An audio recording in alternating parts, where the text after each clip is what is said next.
למה אתה צריך להיות שם? זה אין ספק שזה נכון. ואני רוצה לשאול אותך, אתה חושב בתחושת בטן שלך, עם מונה, הייתה עובדת עם ג'נסי, הייתה מסתדרת? הוא היה מצליח לנהל את הקבוצה? אני חושב שהקבוצה הכוללת הייתה נחצה עליה. כלומר, היא לא הייתה מופיעה. היא הייתה מצליחה להשתלב. פעם שלישית.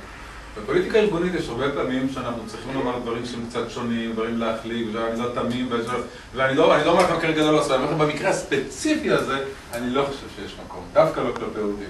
תנהלו פוליטיקה ומנהלים מסביב, לא עם העובדים. עם העובדים, תגיד את האמת.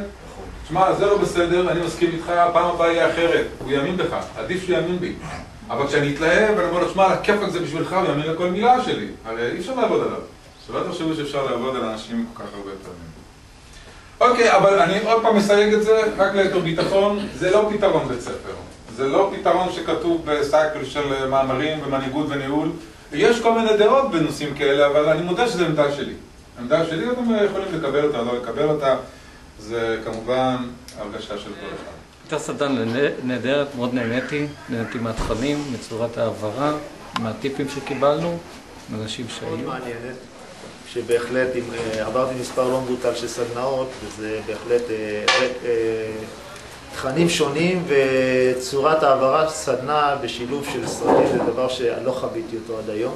ואני בהחלט חושב שזה היה נכון וחכם לעשות את הדבר הזה. כפי שאמרתי, אני עברתי הרבה סדנאות, ובאמת לבוא ולעניין אותי ככה 3 מפגשים, זה היה באמת מרתק, כמו שאמרתי, משהו שונה, משהו אחר. השילוב של הסרטים, של הניתוחים,